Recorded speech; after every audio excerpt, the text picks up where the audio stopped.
There's a mistake you make 3 times a day. You make it without thinking. You made it this morning. And every time you make it, it darkens the mood you'll be in 6 hours from now, long after you've forgotten you did it. You've spent your whole life blaming your mind for those moods. The heaviness before your feet hit the floor. The short fuse over nothing. The gray that rolls in around 4 in the afternoon for no reason you can name. But the signal didn't start in your head. It started 18 inches lower, in an organ you were taught was just plumbing. And after 50, that organ goes quiet in a very particular way, which is exactly when this one mistake starts to cost you the most. In a moment, I'll name the mistake. It isn't sugar. It isn't stress. It's simpler than either, and almost nobody connects it to their mood. I'll show you the nerve that carries the bad news out of your gut and delivers it straight to the part of your brain that decides how you feel. And I'll show you exactly what changes on day 1, day 7, and day 30 once you stop making it. Stay with me. This is a transmission worth decoding. Here's what nobody tells you. You have a second brain. Not a metaphor. An actual network of around 500 million nerve cells lining the wall of your gut. It has a name, the enteric nervous system. And it's the only organ system in your body that can run itself, on its own, without a single order from your skull. And it talks, constantly, to the brain in your head. Think about the language you already use. A decision that sits wrong in your stomach. Dread you feel as a knot in your belly. The gut feeling that arrives before your mind has caught up. You've always filed those away as figures of speech. They're not. They're status reports, coming up from below. I want you to picture a man, 61, blamed the mood on his marriage first, then on the weather, then on his age, decided this flat, short-tempered version of himself was just what getting older feels like, and quietly made peace with it. He was wrong about all 3. The thing dragging his mood down every afternoon wasn't in his history or his hormones. It was in what he'd been feeding and what he'd been starving. Now, here's where it gets interesting. The cable running between your gut and your brain is the vagus nerve, the longest nerve in your body, wandering out of the brainstem and down into the wall of your gut. For years, we assumed it carried orders one way, brain giving commands to body. We had it backwards. Most of its fibers run the other direction, upward, gut to brain.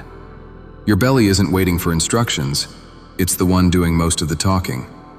And what it says depends entirely on who's living down there. Your gut is home to trillions of microbes. When they're diverse and well-fed, they take the fiber you eat and ferment it into compounds called short-chain fatty acids, molecules that calm inflammation and keep the gut wall sealed tight. One of them, butyrate, is the main fuel the cells of your gut lining actually run on. It's how the wall keeps itself intact from the inside. That's a quiet gut. And a quiet gut sends calm signals up the vagus. But starve those microbes, and the colony collapses. Diversity crashes. The fuel runs out, and the cells of the gut wall can no longer hold their line. The seal between your gut and your bloodstream loosens. Things that were meant to stay sealed inside begin to slip through, and the body reads them as a threat. Inflammation rises, and low-grade body-wide inflammation is linked, over and over in the research, to low mood, to anxiety, to that flat gray feeling that never quite has a name. That's the transmission. A troubled gut does not stay in your gut. It rides the vagus straight up to the emotional centers of your brain and colors everything you feel that day. So here it is, the mistake you make 3 times a day. You feed yourself. You forget to feed them. Modern eating, the soft, processed, convenient food most of us live on after 50, is almost fiber dead. It fills your stomach and starves your microbes at the same time. And a starved colony is a low-diversity colony. That's the mistake. Not eating badly in the way you've been told to worry about. Eating in a way that quietly wipes out the very colony keeping your mood steady. And here's why it lands harder after 50. Microbial diversity naturally thins with age. The gut wall grows a little more permeable on its own. So the same fiber-poor week a 30-year-old shrugs off sits heavier on you. The margin you used to have is gone. The mistake that was invisible for decades finally starts showing up in your mood. And here's the part that should stop you. We keep calling this a discovery. It isn't. It's a rediscovery. The old traditions placed the seat of emotion in the belly, never the head. In Japan, the true center of a person, their courage, their composure, their spirit, was the hara, the gut. To lose your temper, in the old language, was to have your belly stand up. In Chinese medicine, the digestive center was tied to thought itself, and worry was said to knot the middle. Ayurveda built its whole model on Agni, the digestive fire, and taught plainly that when digestion goes dark, the mind grows heavy right along with it. And it wasn't only the East. The physician the West still swears its oldest oath to is said to have taught, more than 2,000 years ago, that all disease begins in the gut. Historians still argue over whether he put it exactly that way, but the line survived 24 centuries, and lines don't survive that long by being wrong about everything. Every one of them pointed at the same organ.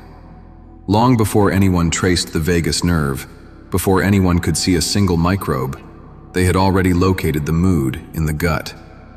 Modern science didn't uncover this, it caught up. So sit with this for a second. How many mornings did you write off as just a bad day? How many times did you apologize for snapping, blame your age, blame your wiring? Tell yourself this is simply who you are now. And the whole time, the answer wasn't in your character. It wasn't in your head.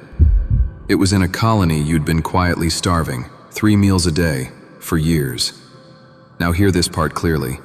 It is not your fault, and it is not fixed in place. Nobody told you the gut had a vote. The food was engineered to be convenient, not to feed the microbes that steady you. You were never handed this transmission.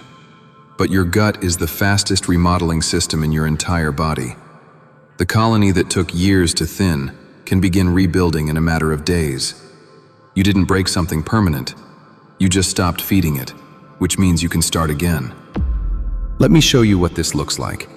The correction is almost embarrassingly direct. Feed the microbes, not only yourself. Every meal, add one thing they can actually ferment, a fibrous plant. Not a supplement first, food. The rougher and the more varied, the better. Leafy greens, beans and lentils, oats, onions and garlic, berries with the skins still on.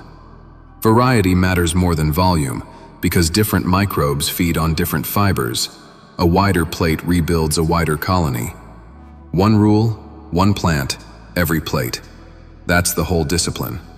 Then, once that's steady, bring in the foods that carry live microbes in directly. Real yogurt, kefir, sauerkraut, kimchi, miso. Because you're doing 2 jobs at once here.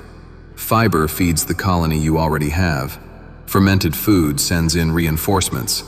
One rebuilds, the other reseeds. And after 50, you want both working for you. The margin's too thin to lean on just one. Here's the arc I'd watch for. Day 1, nothing dramatic. And that's the point. You've simply stopped the mistake. The starving stops today. Day 7. This is where most people first feel it. Not a lightning strike, a subtraction. The 4 o'clock gray isn't as thick.